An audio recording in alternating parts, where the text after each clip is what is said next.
ভয়কে আমরা সাধারণত একটি ঘটনা হিসেবে দেখি।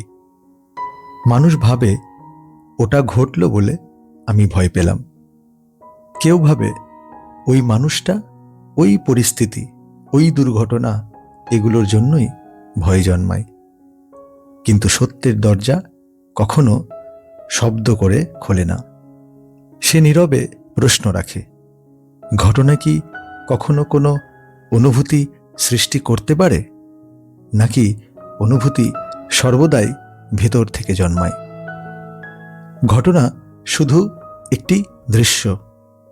যেমন জানালার পাশে দাঁড়ালে আলো দেখা যায়, কিন্তু আলো কি জানলার তৈরি?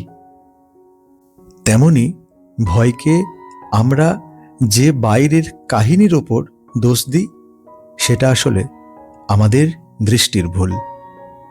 ভয় কখনো ঘটনাকে দেখে জন্মায় না। ভয় জন্মায় ঘটনাকে বুঝতে না পারার ভিতরের অন্ধকারে। মানুষ সেই অন্ধকারটাকে চেনে না, তাই সে আরেকটি ভুল করে। বাইরের ঘটনার নাম দিয়ে ভয়ের মুখ ঢেকে রাখে। ভাবতে থাকে, ওই ঘটনাটা না ঘটলে আমি ভয় পেতাম না। কিন্তু একজন গভীর পর্যবেক্ষক একসময় বুঝে যায়, ঘটনা শুধু একটি আঘাত, ভয় হলো তার প্রতিধ্বনি। আর প্রতিধ্বনি কেবল শোনা যায় সেই গুহায় যেখানে আলো পৌঁছায়নি। সনাতন দর্শনে উপনিষদ তাই ঘোষণা করে, যেখানে আমির বোধ নিভে যায়, সেখানে ভয় নিজের ছায়াকে জন্ম দেয়। এই আমির আলো নিভে যাওয়ায় ভয়ের সত্যিকারের জন্ম মুহূর্ত। ছায়া কখনো নিজে থাকে না। আলো না থাকলে ছায়া তৈরি হয় না। তেমনি চেতনার ভিতরের আলো জেগে থাকলে ভয় থাকে না। আলো নিভলে ছায়া উঠে দাঁড়ায়, আর সেই ছায়াকেই আমরা ভয় বলি। ঘটনা কখনো ভয় তৈরি করে না। ঘটনার অর্থ খুঁজে না পাওয়ার মুহূর্তেই ভয় জন্মায়। অর্থের অভাবই ভয়ের জন্ম দেয়নি। যেখানে উপলব্ধির পথ বন্ধ, যেখানে পরিচয় অনিশ্চিত, যেখানে নিজের সত্তাকে আমরা চিনতে পারি না, সেই গভীর ফাঁকেই প্রথম ভয়ের বীজ পড়ে। আর বীজ পড়লেই ভয় বড় হয়ে ওঠে না। ভয় বড় হয় আমাদের নজর এড়িয়ে। কারণ আমরা বীজ দেখি না, দেখি শুধু বন জঙ্গল। ভয় হলো আলোহীনতার সন্তান। যেখানে আমি অনিশ্চিত, সেখানে ভয় নিশ্চিত। এই উপলব্ধিটাই প্রথম দরজা, যে দরজা একবার খুলে গেলে মানুষ বুঝতে শেখে, ভয়কে জয় করা মানে বাইরের ঘটনাকে পাল্টানো নয়, নিজের ভিতরের আলোকে জাগিয়ে তোলা। মানুষ দু ধরনের ভয়ে বাস করে, একটি দেহের, আরেকটি চেতনার। এই দুই ভয়ের প্রকৃতি এক নয়, উৎস এক নয়, এমনকি তাদের সত্যতাও এক নয়। তবু বহু মানুষ একটিকে অন্যটির সঙ্গে মিশিয়ে ফেলে, আর সেখানেই জন্ম নেয় জীবনের সবচেয়ে বড় ভুল ব্যাখ্যা। দেহের ভয় হলো বাঁচতে চাওয়ার নির্ভীক প্রবৃত্তি। দেহের ভয় খুব সরল। দেহ শুধু বাঁচতে চায়।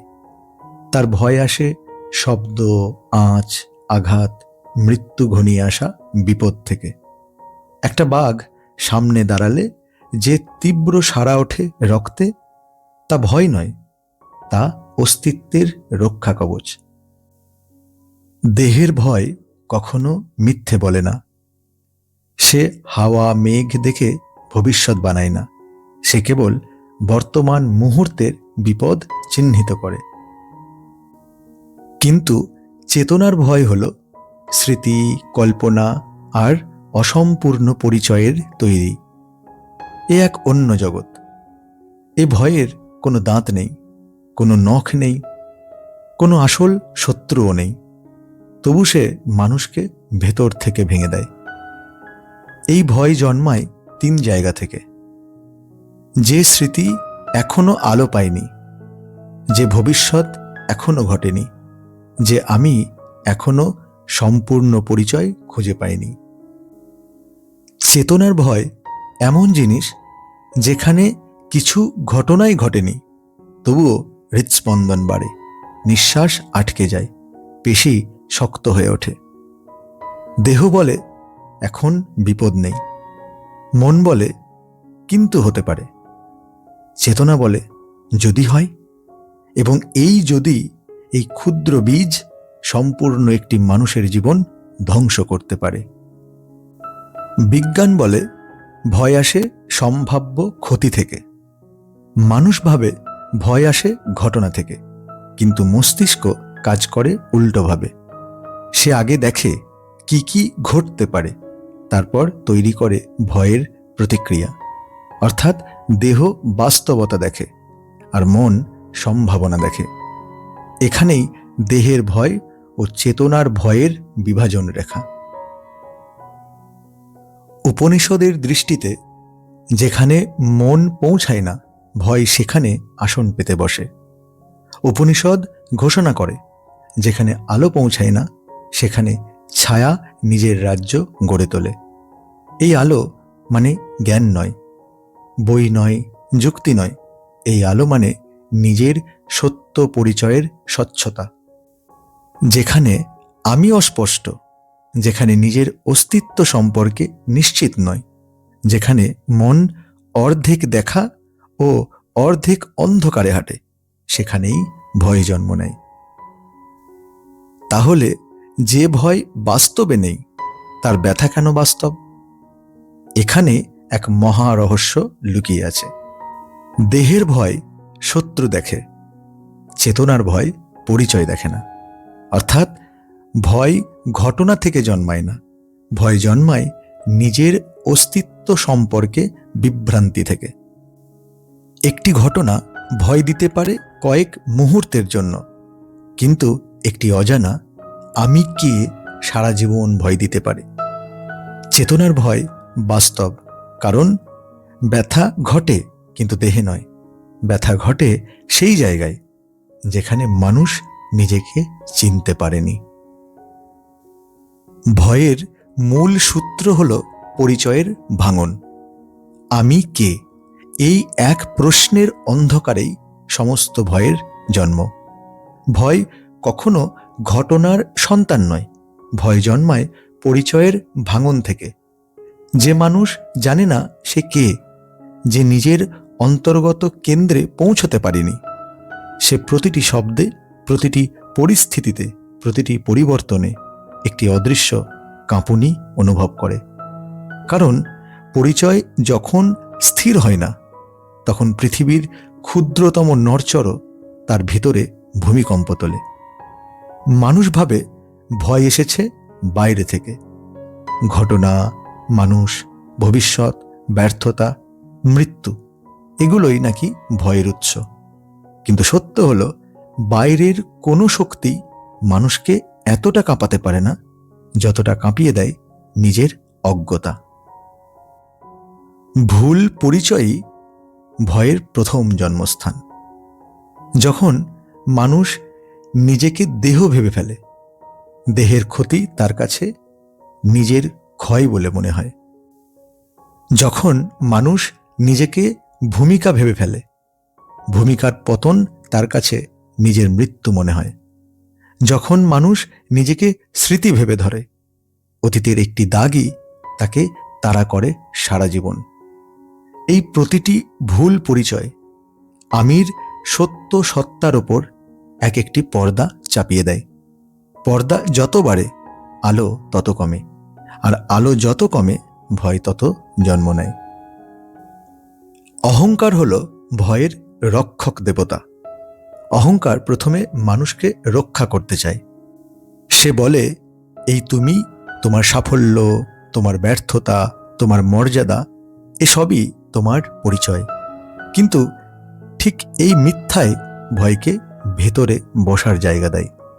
অহংকার যত কঠিন, ভয় তত গভীর। কারণ যে যত বেশি ধরে থাকে, সে তত বেশি হারানোর ভয় পায়।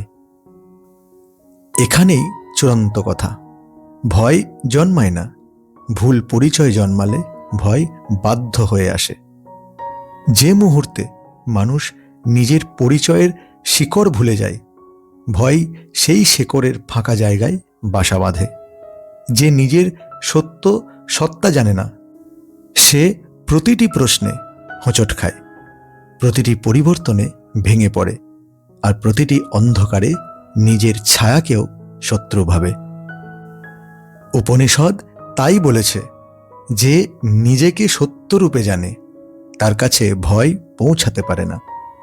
কারণ পরিচয় স্থির হলে ভয় অস্থির হতে পারে না, পরিচয় দীপ্ত হলে ভয়ের কোনো ছায়া থাকে না। ভয়কে আমরা প্রায়ই শক্তি মনে করি, একটা অদৃশ্য জন্তু যে ঝাঁপিয়ে পড়ে আমাদের ওপর। কিন্তু ভয়ের আসল প্রকৃতি এতটা রূঢ় নয়। ভয় হলো ছায়া, আর ছায়ার কোনো অস্তিত্ব আলোর বাইরে নেই। মানুষ হাজার বছর ধরে ভয়কে পরাস্ত করতে চেয়েছে, অস্ত্র দিয়ে, প্রার্থনা দিয়ে, যুক্তি দিয়ে, পালিয়ে গিয়ে। কেউ সফল হয়নি। কারণ ছায়াকে তলোয়ার দিয়ে কাটা যায় না, ছায়াকে প্রার্থনায় ঝরানো যায় না। ছায়া মরে কেবল আলো এলে। ভয় হলো আলোহীন চেতনার ছায়া। এটাই ছায়াতত্ত্বের প্রথম সত্য।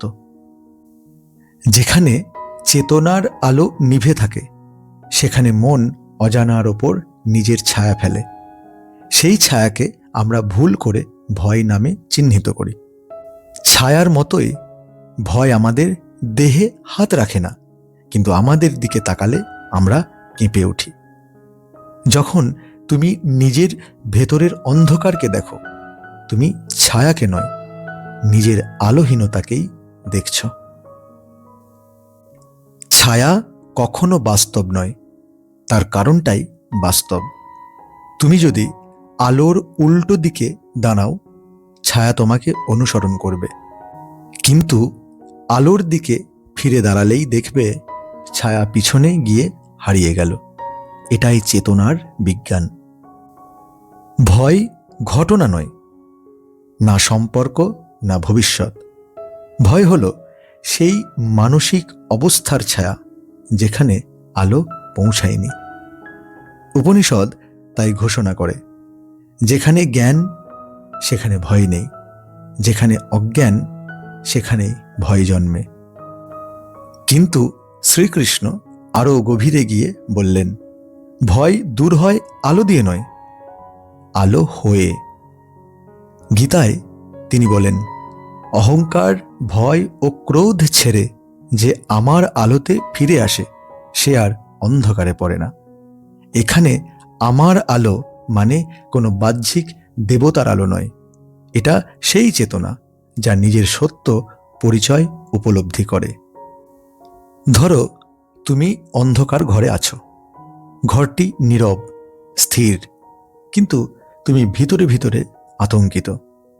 হঠাৎ মনে হবে কোথাও কিছু আছে, কিন্তু আলো জ্বালালেই দেখবে ঘরে ছিল শুধু নীরবতা।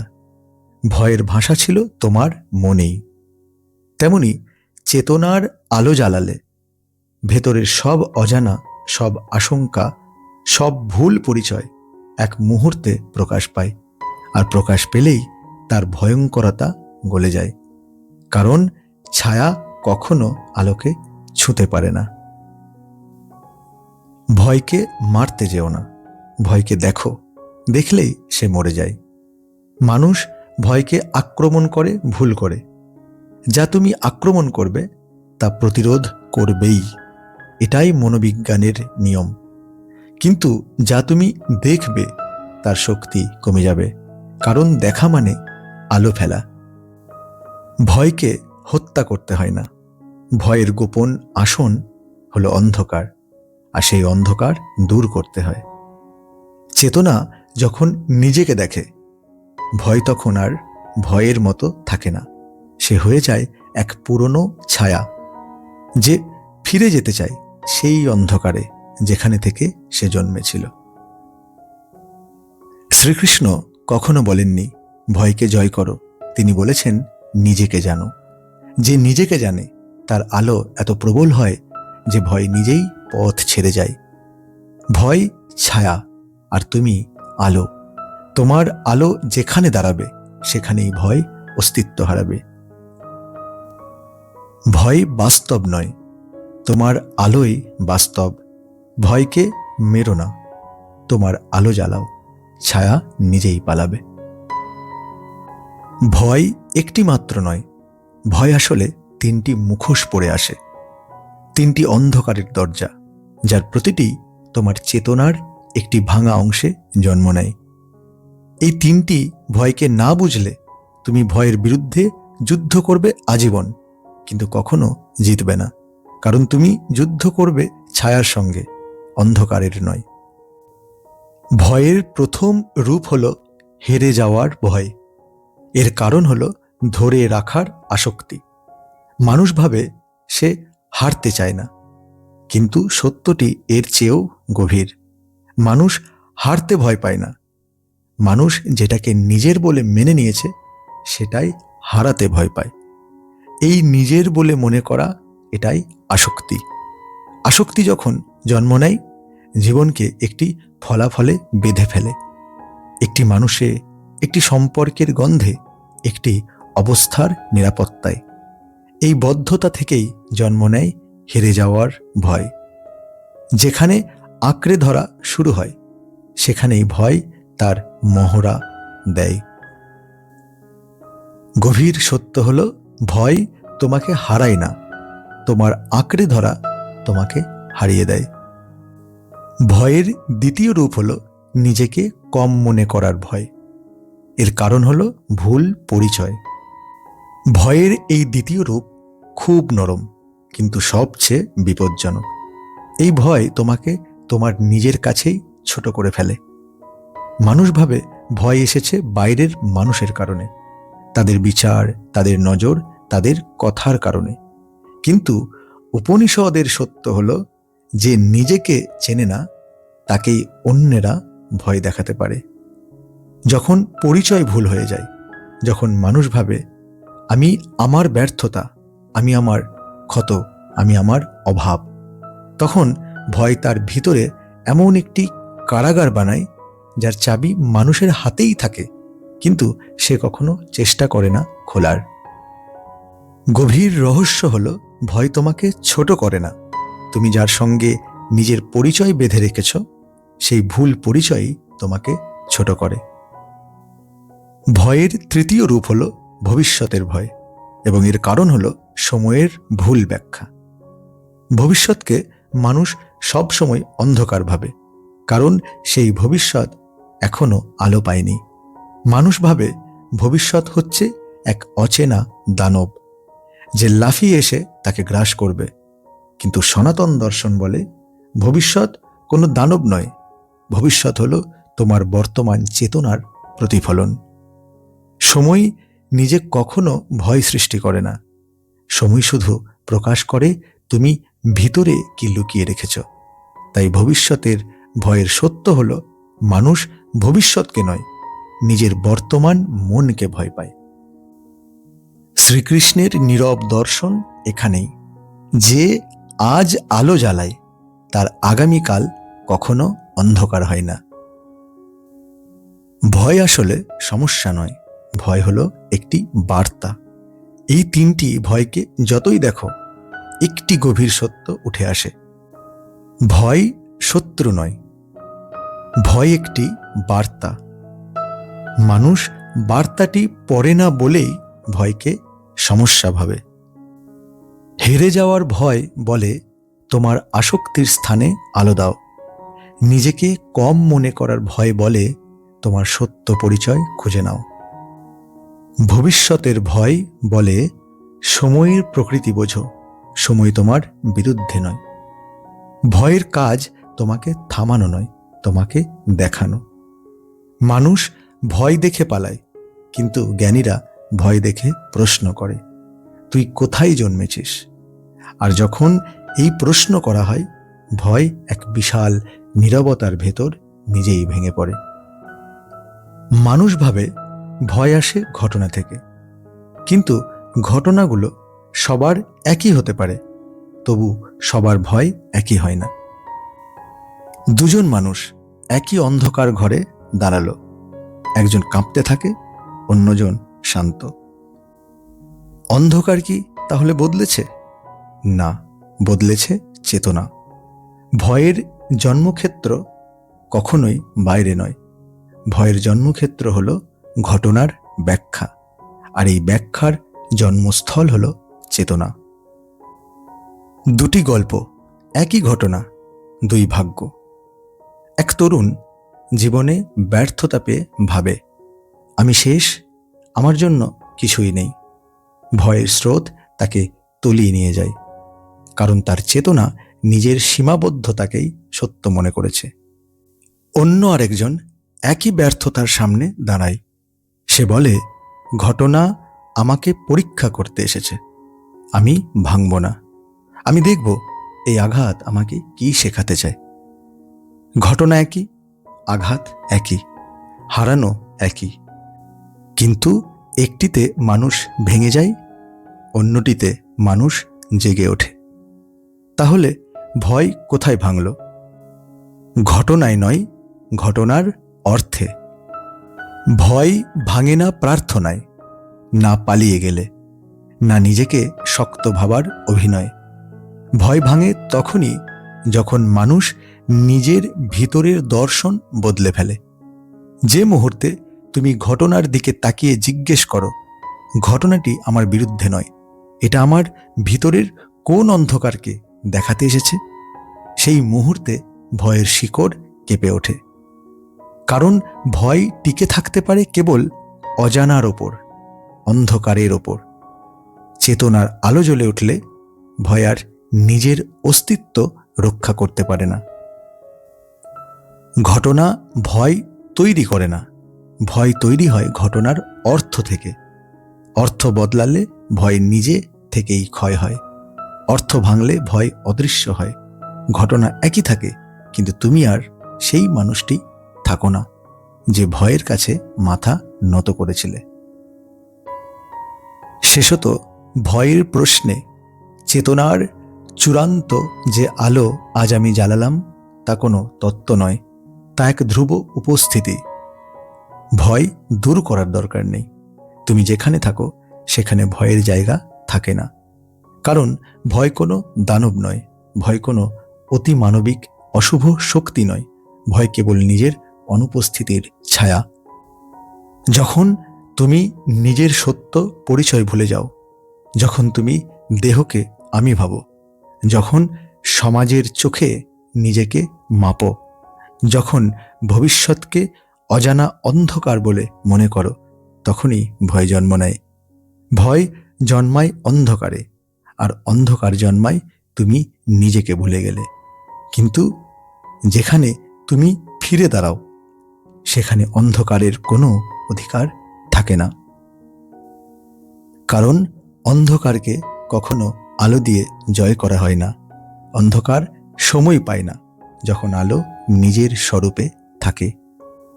সমগ্র বাণীকে যদি এক বিন্দুতে স্থাপন করতে হয়, তবে আমি বলবো, ভয় সেখানে থাকে যেখানে তুমি নেই, আর যেখানে তুমি আছো সেখানে ভয় থাকতে পারে না। এই তুমি দেহ নয়, মন নয়, নাম নয়, এই তুমি হচ্ছে সেই চেতনা যার আলোয় পৃথিবী দেখা যায়, যার উপস্থিতিতে জীবন জাগে। ভয় যতদিন থাকে, জেনে নিও তুমি এখনো নিজের প্রকৃত চেতনায় পুরোপুরি দাঁড়াওনি। যেদিন দাঁড়াবে সেদিন ভয় নিজেই নিজের ছায়া দেখতে ভুলে যাবে। শেষে কিছুক্ষণ নীরবতা থাকে, কারণ কিছু বাণী বলা হয় না, উপলব্ধি করতে হয়। এই নীরবতায় ভয়ের শেষ এবং চেতনার জন্ম। ভিডিওটা এখানেই শেষ করলাম।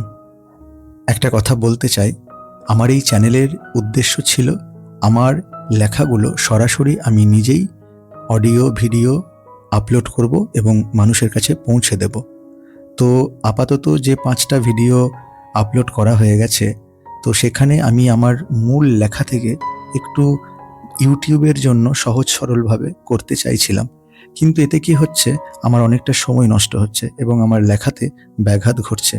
তো এবার থেকে আমি ভেবেছি আমার এই লেখা থেকে, মানে এই ভিডিওটা থেকে আমি আমার লেখা সরাসরি সাহিত্যের যে ভাষা রয়েছে সেই ভাষা দিয়েই আমি এখানে ভিডিও বা অডিও আপলোড করব, এবং যদি কিছু কিছু জায়গায় প্রয়োজন পড়ে সেটা একটু চেঞ্জ করতে পারি। আর একটা আমার স্বপ্ন ছিল, আমি ওয়েবসাইট ডেভেলপ করব যেখানে আমার সমস্ত লেখাগুলো পাবলিশড হবে। তো সেই কাজটাও হয়ে গেছে। তো একটা স্বপ্ন পূর্ণ হয়েছে এবং ওয়েবসাইটটা 2-1 দিনের মধ্যেই পাবলিক করে দেব এবং সেখানে আমার লেখাগুলো পাবলিশড হবে। এবং যত বই হিসাবে যেগুলো আমি পাবলিশড করব, আপকামিং যত বই আমার বেরোবে, আপনারা চাইলে কিনতে পারেন, কালেকশন করতে পারেন সরাসরি আমার কাছ থেকে। ওয়েবসাইটে সেই সংক্রান্ত তথ্য দেয়া থাকবে। আমার স্বপ্নই ছিল আমি নিজে লিখব এবং সেই লেখা ওয়েবসাইটেও দেব, যাতে ডিজিটালি সবার কাছে পৌঁছাতে পারে, এবং বই হিসাবে পাবলিশ করব, যাতে যারা আমার লেখা পছন্দ করবেন, ভালো লাগবে, তারা কালেকশন করে নিজের কাছে রাখতে পারবেন। এবং ইউটিউবে আমার অডিও ভিডিও আপলোড করে সরাসরি পৌঁছে যাব সকলের কাছে।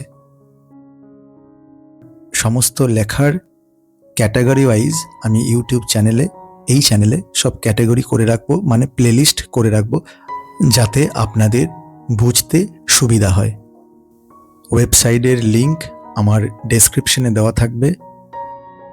আমি বলে দিচ্ছি, আপনারা গুগলে সার্চও করতে পারেন pritamkaransinha.com বা www.pritamkaransinha.com, এবং ওয়েবসাইটে সমস্ত লেখার নিচে অপশনস থাকবে যেখানে আপনারা আপনাদের কমেন্ট, মন্তব্য জানাতে পারবেন। খুব তাড়াতাড়ি ইংরেজি ভাষায় এবং হিন্দি ভাষায় চ্যানেল করার কাজ চলছে, যাতে ভারতবর্ষ এবং বিশ্বের সকলের কাছে পৌঁছে যাক আমার লেখা। সবাইকে অনুরোধ রইল আমার ওয়েবসাইট ভিজিট করার জন্য এবং চ্যানেলে সঙ্গে জুড়ে থাকার জন্য। ধন্যবাদ। জয় হিন্দ, বন্দে মাতরম, জয় শ্রীকৃষ্ণ।